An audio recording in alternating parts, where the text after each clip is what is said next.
ہر انسان کیا دیکھتا ہے؟ وہ جو لڑکی ہے کیا میرے خاندان کی ہے؟ وہ جو لڑکا ہے کیا میرے خاندان کے برابر ہے؟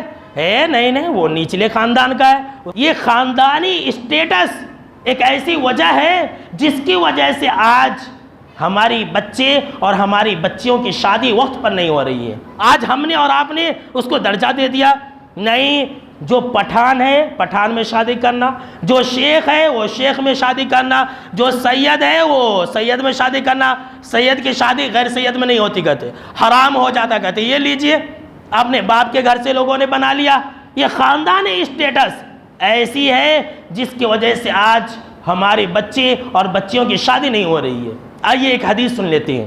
حضرت ابو ہریرہ رضی اللہ تعالیٰ عنہ راوی حدیث سے کہتے ہیں کہ جناب محمد عربی صلی اللہ تعالیٰ علیہ وسلم نے فرمایا تنکح المرأة لأربع، کہ 4 چیزوں کی بنا پر عورتوں سے شادی کی جاتی ہے۔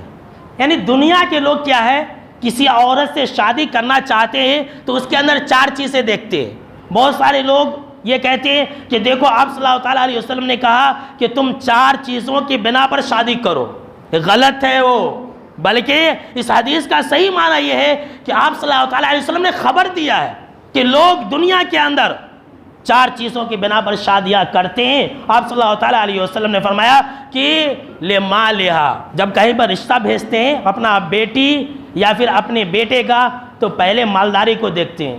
لڑکی کا باپ مالدار ہے کہ نہیں؟ لڑکے کا باپ مالدار ہے کہ نہیں؟ ہے کہ نہیں؟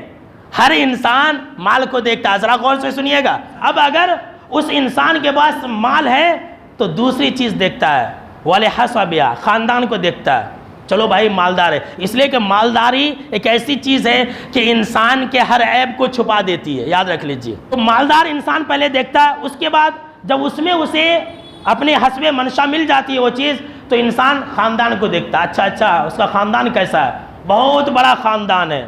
اس کے بعد تیسری چیز آپ صلی اللہ تعالیٰ علیہ وسلم نے فرمایا وَلِجَمَالِهَا، تب تیسری مرتبہ وہ خوبصورتی کو رکھتا ہے۔ لڑکی مالدار بھی ہے اور اس کا خاندان بھی اچھا ہے، اچھا لڑکی خوبصورت ہے کہ نہیں؟ اور آج کیا بتلاؤ میرے دوستو، ہماری مسلم بیٹیوں کی جو شادی نہیں ہو رہی ہے، خوبصورتی کا بھی بہت بڑا مار ہے۔ اب جس لڑکی، جس بچی، جس ماں باپ کی لڑکی اگر تھوڑی سی سانولی ہے، کالی ہے تو اس کی شادی ہونے سے رہی۔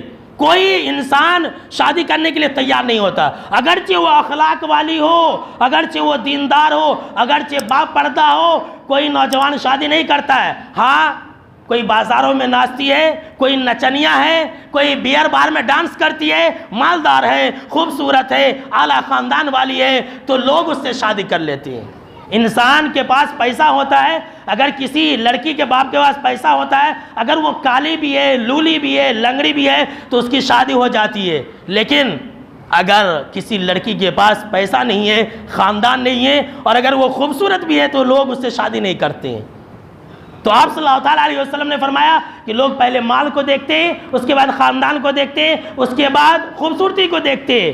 اور قربان جائیے جناب محمد عربی صلی اللہ تعالیٰ علیہ وسلم کے فرمان پر، چوتھی چیز سب سے آخر میں وَلِدِينِهَا، دینداری کو دیکھتے ہیں۔ سب کچھ دیکھنے کے بعد بولتے ہیں اچھا بچی کو قرآن پڑھنے آتا کیا؟ نہیں آتا، اچھا کوئی بات نہیں ہمیں سکھا لیتے، بولتے۔ مالداری اگر نہیں ہے، اچھا بچی کا باپ مالدار ہے کیا؟ نہیں ہے، نکو ہمارے کو رشتہ ایسا۔ یہ لیجئے آج ہماری اور آپ کی فطرت یہی ہے، جیسا آپ صلی اللہ تعالیٰ علیہ وسلم نے کہا تھا آج ہمارے آپ کے سماج میں لوگ ویسا ہی کر رہے، پہلے مال کو دیکھتے، خاندان کو دیکھتے، اس کے بعد خوبصورتی کو دیکھتے، اس کے بعد دین کو۔ اچھا جو آخری بات ہے وہ تو بھی سن لیں، آپ صلی اللہ تعالیٰ علیہ وسلم نے کہا فَظْفَرْ بِذَاتِ الدِّينِ تَرِبَتْ يَدَاكَ، کہ اے لوگو تم دین والیوں کو ترجیح دو، اے لوگو تم دین والیوں سے رشتے کیا کرو، دیندار لڑکی سے نکاح کرو، دیندار لڑکے سے اپنے بیٹی کا نکاح کرو اور اس کے ذریعے تم کامیابی حاصل کرو۔ جناب محمد عربی صلی اللہ تعالیٰ علیہ وسلم نے کہا کہ دینداری کے اندر کامیابی ہے۔ اگر تم دیندار لڑکے سے نکاح کرو گے تو کامیابی ملے گی، اگر تم دیندار لڑکی سے نکاح کرو گے تو کامیابی ملے گی۔ تربت یداک، تمہارے ہاتھ خاک آلود ہو جائے، تمہارے ہاتھوں میں کچھ بھی نہ لگے۔ اور ایسا ہوتا ہے کہ لوگ مالداری کو دیکھ کر کے شادی کرتے ہیں، معلوم ہوا کہ اچانک مالداری ختم ہو گئی۔ لوگ خوبصورتی کو دیکھ کر کے شادی کرتے ہیں، خوبصورتی تو ڈھل جاتی ہے۔ خاندان کو دیکھ کر کے شادی کرتے ہیں، خاندان میں کوئی دھبا لگ جاتا ہے، بدنامی ہو جاتی ہے پورے شہر کے اندر۔ یہ تینوں چیزیں آنی ہے جانی ہے، لیکن اخلاق، دین اور ایمان ایک ایسی چیز ہے کہ اس کے اندر کوئی زوال نہیں ہے۔